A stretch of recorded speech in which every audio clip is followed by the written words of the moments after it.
Well, hey there, safety friends. I know that we always talk about changing behaviors, and I truly believe that understanding how behaviors are formed and changed is crucial to being successful in safety management. But today, what I want to do is give you 6 practical tips, almost in a step-by-step process that you can try out starting today to change the behaviors in your workplace and get your people working safer. Let's get to it.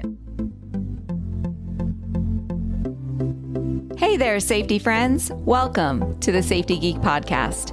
I'm Bryce Sargent, CSP and 20-year safety professional. After spending years training safety leaders across the globe for a large corporation and creating safety programs from the ground up over and over again, I am now sharing my processes and strategies with you. At the Safety Geek, you will learn how to manage an effective safety program that increases your management support and employee engagement, all the while helping you elevate your position and move up in your career. If you're ready to step into the role of a safety influencer and leader, you're in the right place. Let's get to it. Today, I wanted to give you 6 practical tips that you can start trying out today. They're almost like in a step-by-step process to start changing the behaviors in your workplace and get them working safer. But before we get started, if we haven't met yet, my name is Bryce Sargent. I'm a CSP and I am a total safety geek. I have been working in the safety profession for over 25 years. And now I spend all of my time coaching and training workplace safety managers just like you how to create effective and efficient safety programs to help them advance their careers. Now, before we can actually talk about changing behaviors, first we need to identify the behaviors that we want to change. And this means getting very specific. So you can't just say, hey, I want people to lift properly. What specifically do you want them to do? You want them to approach the item straight on. You want them to grab it firmly with 2 hands. Maybe you want them to bend their knees and bow out their back and then lift in a singular fluid motion, keeping the product close to their body, right? Those are the very specific behaviors that you might be looking for. So what I want you to do is look at your data and clearly articulate the correct behavior that you want to see for whatever you want to use to try out this method of changing behaviors. Next, before we can get started, you need to have a baseline. We need to know our starting point, right? So if you're trying to change a behavior, how do you know the technique that you're using is actually working? So let's get a baseline on how they are currently doing before you even try any of these tactics, okay? So do an assessment on the current behavior in your workplace. I know that I've talked about assessments before. So if you need some help on that, I'll link to the episode, the podcast, or the blog post that I have done on assessments previously. So go check that out. Now, here's the thing about behavior change.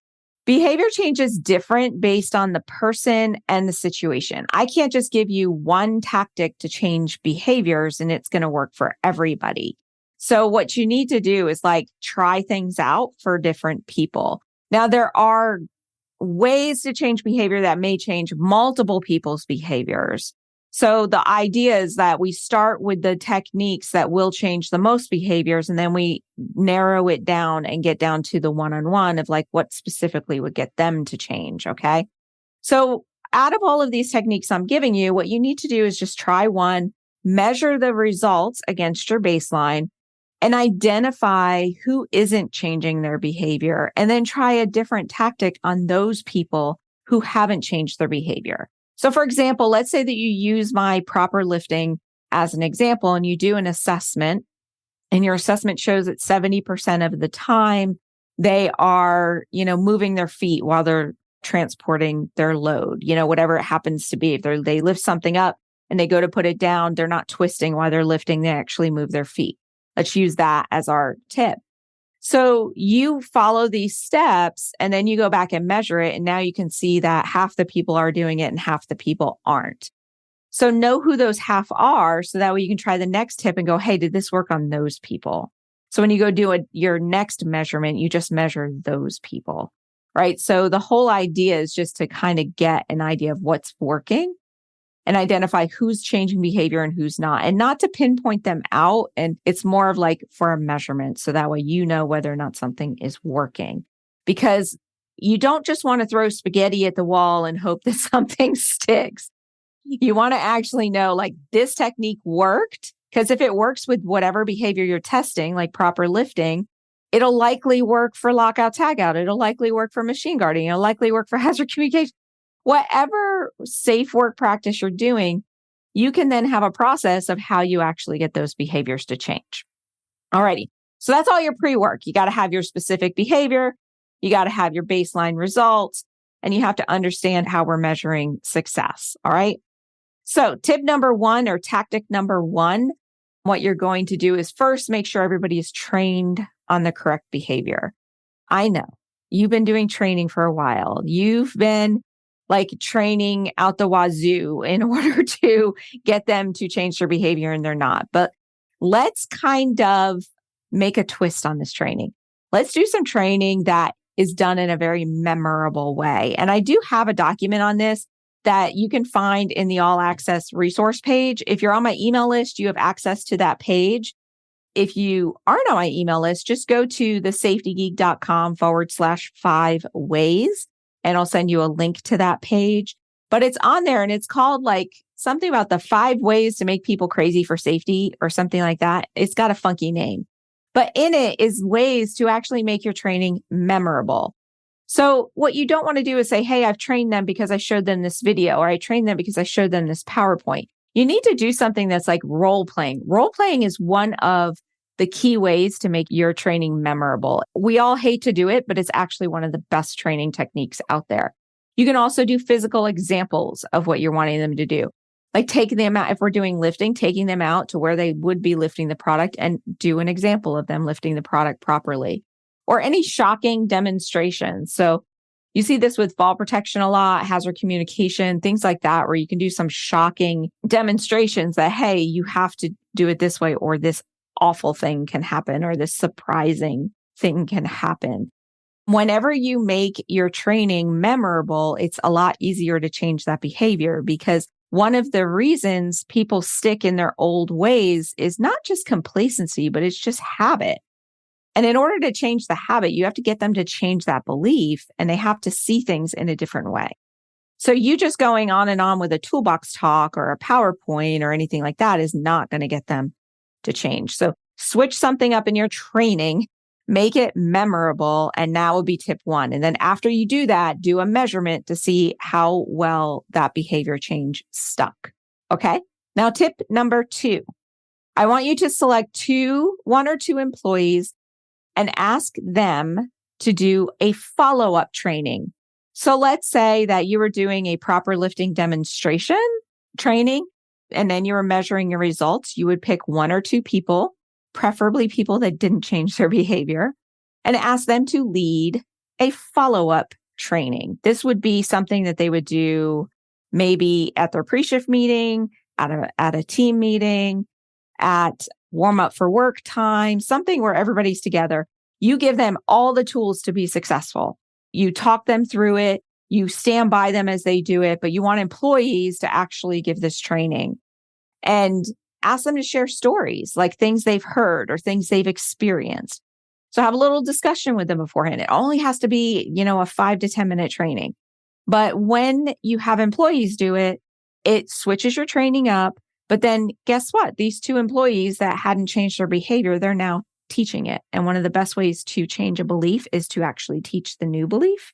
It's almost like best way to learn something is to teach it. Well, the reason why is because in order for you to teach it, you're having to internalize all that information. So now you've at least switched 2 people, but those people are more influential than you because they're just like the people that they're talking to. So that's tip number 2. All right. Next is you should be doing regular assessments. If you are a member of Safety Management Academy, you know that is something I preach in there all the time. That is your best tool. But what you want to do is make sure that you are sharing those results of the assessment. So you focus your assessments on whatever behavior change you're currently working on, and you split your assessments up by either department or area. So that way you're automatically creating little teams and little pockets of teams And then when you share the results, it's automatically going to create a competition with the employees that are in there. They're going to see these results. Maybe you post them on a bulletin board, you post them on a monitor. Maybe I used to put them on little table tents in the break room, wherever it happens to be. You post those results, people will automatically see like, wow, my department's getting a C grade, but that area is getting an A grade. And then if you update those results regularly, because you're doing assessments regularly, it's going to start that competition thing that's in our brains, because humans love competition, believe it or not. Everybody does. Even the people that say, oh, no, I don't like to compete, because I'm one of those people. I don't like to compete. I compete against myself, right? I'm like that. But when you start seeing it out there everywhere, you automatically are like, well, I don't want to be the one that's going to bring my team down. So I'm going to make sure I do that behavior. So you get a little of fear of missing out. You get a little of, like, hey, I don't want to be the bad guy in it. So try that out. And then afterwards, measure your results and see how it's going. And you should be measuring them because you're sharing the results all the time. All right. Tip number 4, I want you to go out and find some horror stories. I want you to find where this poor behavior actually resulted in somebody getting seriously injured or hurt. You can scour OSHA, you can scour lawyer websites, you can scour Google. There's always going to be stories somewhere of somebody who was in something shocking, some sort of shocking accident where they got a lawsuit or there was a big OSHA fine that could be related to the same behavior that you're trying to get them to change. So, for example, in my workplace, where this worked really, really well was having them, the way that they loaded the trailers and getting a pedestrian walkway.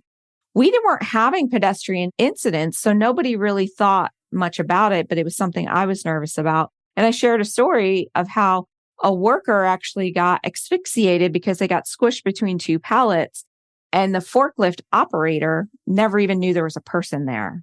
And when I shared that story, and all I did was share a link to it, and I kind of put a summary in the newsletter, and I shared it with the supervisors for them to share at their pre-shift meetings. Everybody's eyes opened up like, I never even thought that could happen. And it was a very similar workplace. So it ended up hitting home a little bit more. So if you can find something that's in your same industry, that works really well too. It doesn't have to be like super devastating. Even if you can find somebody who was like, hey, I lifted improperly all my life and now I'm in my 40s and I can barely walk. And this is why. So you'll find those blogs and those stories out there if you search hard enough for them. So share those, and having those shared stories actually gets people to change their beliefs, which will automatically get them to change their behavior.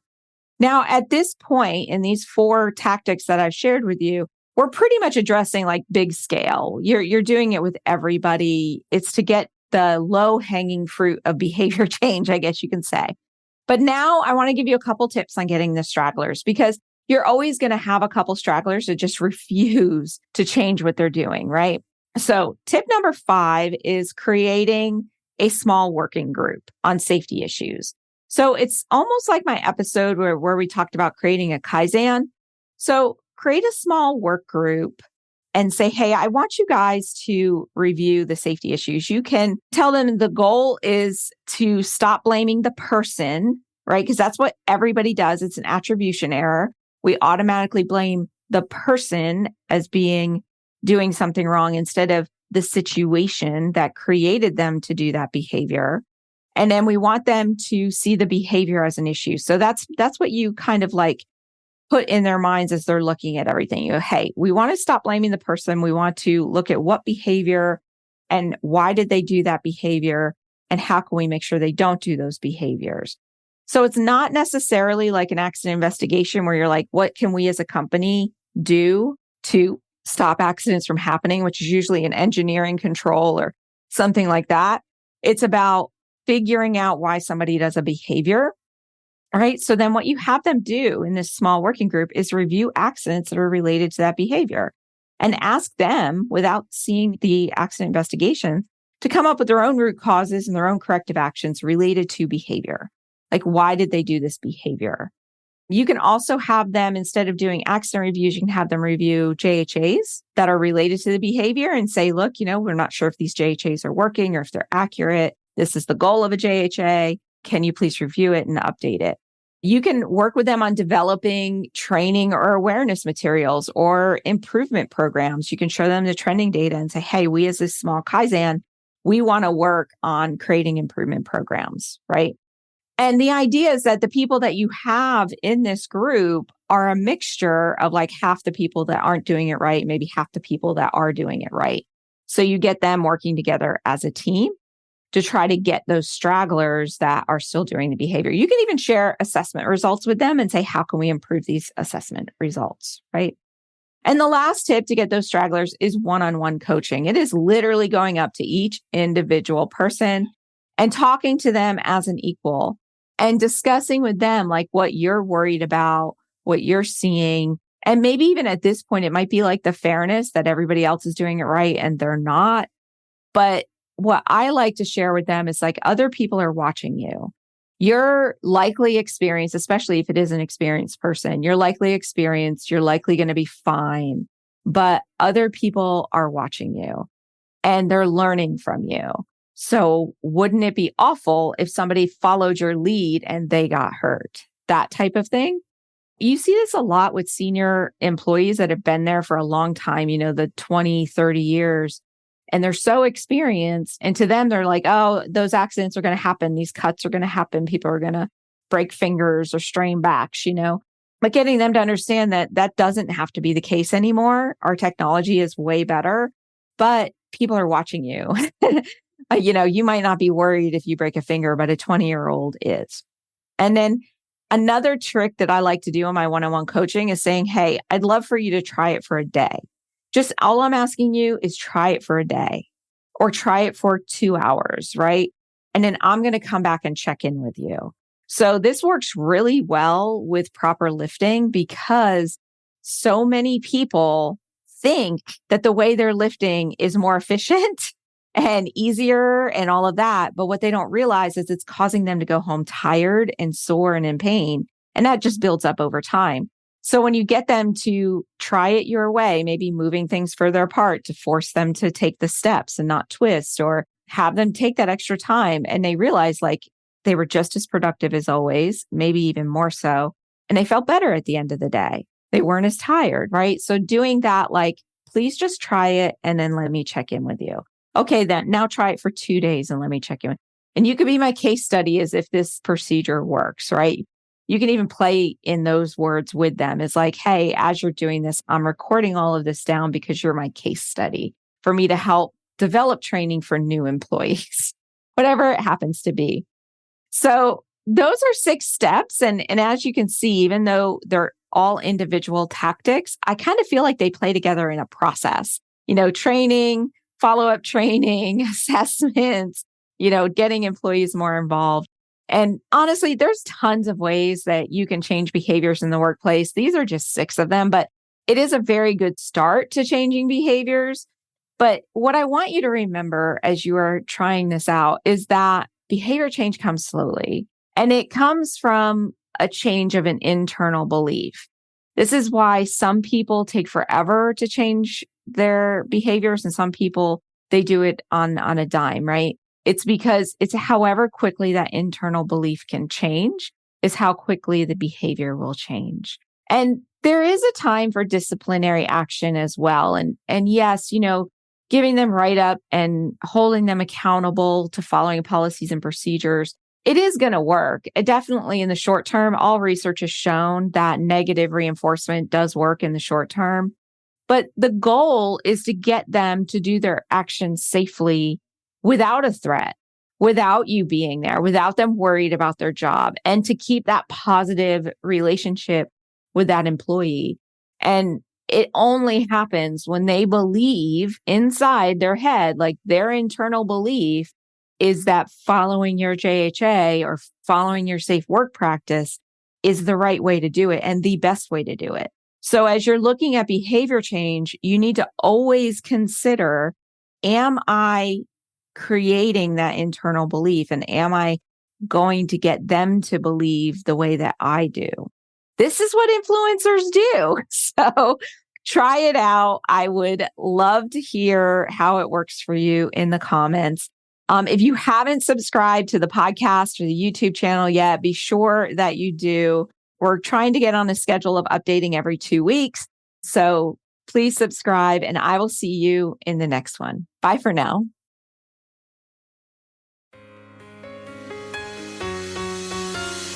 Hey, if you're just getting started in safety, or you've been at this for a while and are hitting a roadblock, then I want to invite you to check out Safety Management Academy.